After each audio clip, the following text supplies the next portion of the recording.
Vamos dar uma olhada de perto no relatório gerencial do HCTR11, um fundo que, com certeza, tem gerado muita discussão. A gente vai direto na fonte para decifrar os números, entender os pontos mais críticos e ouvir da própria gestão o que está acontecendo.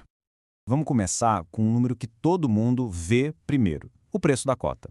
No final do mês analisado, uma cota do HCTR11 estava sendo negociada na bolsa por R$ 22,48. É importante guardar bem esse valor porque ele é a primeira peça de um quebra-cabeça bem intrigante. Agora, olha só a segunda peça. Teoricamente, se o fundo vendesse todos os seus ativos hoje pelo valor que a gestão considera justo, cada cota valeria R$ 103,65.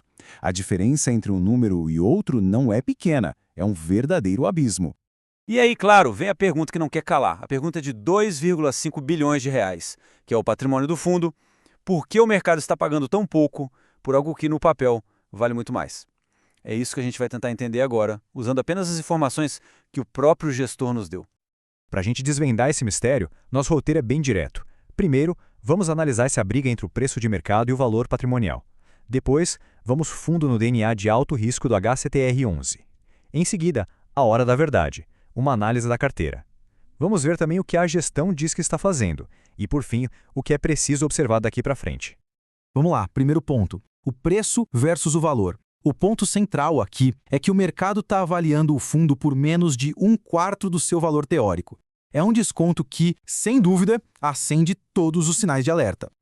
Agora, a segunda parte, o DNA de alto risco. Para a gente entender a crise, primeiro a gente precisa entender a estratégia. O HCTR11 nunca se propôs a ser um fundo conservador, e a sua própria essência já nos dá algumas pistas do porquê da situação atual. A estratégia dele é o que o mercado chama de high yield. Traduzindo, é uma busca por lucros maiores, mas, para isso, o fundo investe em dívidas com risco de calote também maior. Então, a inadimplência não é um acidente de percurso. Ela é uma possibilidade que sempre esteve no radar desse tipo de investimento. E olha, isso não é uma interpretação minha não. O próprio relatório do gestor afirma que este é um produto com maior volatilidade e voltado a investidores com perfil arrojado. Em outras palavras, a gestão já avisa: esperem turbulência. E é exatamente isso que a gente vai ver ao analisar a carteira. Terceira parte, então, o portfólio sob análise. Agora a gente vai para o coração do problema: a saúde dos CRIs, os certificados de recebíveis imobiliários, que são a maior parte do patrimônio do fundo. Esse gráfico aqui funciona como um verdadeiro raio-x da crise. Veja bem, só aquela fatia menor de 15% representa os CRIs que estão pagando tudo em dia. Todo o resto, os outros 85%, está em alguma situação complicada, ou são devedores que não estão pagando nada, ou que estão num período de carência, pagando o mínimo possível. Traduzindo isso em miúdos, 84% da carteira de dívidas não está pagando o principal, que é a amortização. Na melhor das hipóteses, está recebendo apenas juros. É como ter um inquilino que paga só a conta de luz, mas não o aluguel. O impacto disso no caixa que gera os rendimentos do fundo é direto e, claro, bem severo. Certo, vamos para a quarta parte, a resposta da gestão. Diante de um cenário desses, o que os gestores estão fazendo? O relatório também detalha o plano de ação. Basicamente, o plano de ataque tem 3 frentes. A primeira é dar um fôlego para alguns devedores, estendendo os prazos de carência. A segunda é atuar de forma mais ativa na cobrança de quem já está inadimplente. E a terceira é monitorar de perto, todo mês, a saúde financeira das empresas que conseguiram esse prazo maior. É uma mistura de negociação e pressão. E para não parecer só teoria, o relatório dá um exemplo bem prático.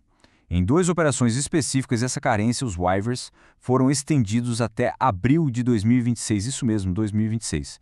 Fica claro que a gestão não está trabalhando com uma solução mágica de curto prazo, mas sim com uma recuperação que deve ser lenta e longa.